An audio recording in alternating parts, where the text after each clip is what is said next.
চলো যাই যুদ্ধে মাদকের বিরুদ্ধে রুখে দাঁড়ান দেশের যুব সমাজকে বাঁচান।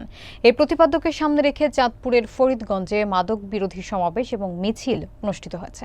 বিস্তারিত দেখুন আব্দুস সোবহান লিটনের প্রতিবেদনে।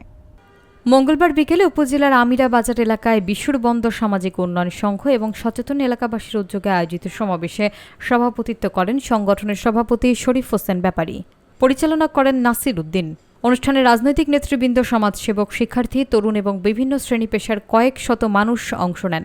সমাবেশে বিভিন্ন সামাজিক সংগঠনের প্রতিনিধিরাও উপস্থিত ছিলেন।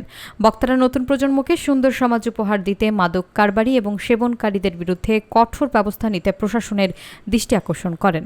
প্রশাসন যদি এভাবে চুপ করে থাকে তাহলে এই সমাজ গড়তে আমাদের অনেক কষ্ট হবে। প্রশাসনকে আমরা আন্তরিকভাবে বলতে চাই, এই সমাজ গড়তে হলে আপনাদের প্রয়োজন, আপনারা আরেকটু সচেতন হন, আরেকটু আমাদেরকে সহযোগিতা করুন। ইনশাআল্লাহ এই সমাজ আমরা গড়ে তুলব। মাদক সমাজে যেভাবে ছেয়ে গেছে, এর থেকে পুরো জাতি মুক্ত চায়। আসুন আমরা সবাই মিলে তরুণ যে সমাজ আজকে মাদকের বিরুদ্ধে দাঁড়িয়েছে, সবার সাথে এক ঐক্যবদ্ধ হই।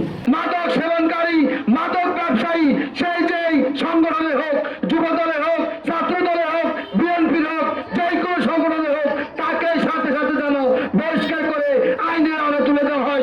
ইয়াবা খেলে বাপ মূল্য আসে, মা মূল্য আসে, সন্তান মূল্য আসে, এটার নাম হলো ইয়াবা।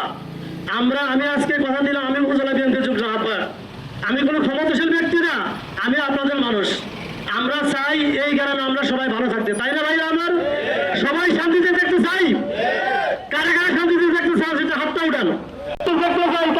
তাকে মিথ্যাভাবে হয়রানি করে তাকে সামাজিকভাবে লাঞ্ছনার শিকার হতে হয়। আপনারা জানেন বিগত শুক্রবারে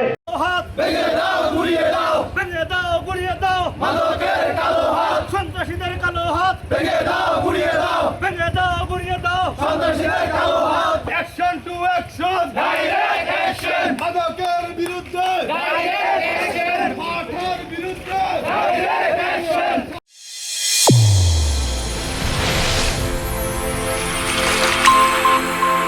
চ্যানেল A1 হৃদয়ের স্পন্দন।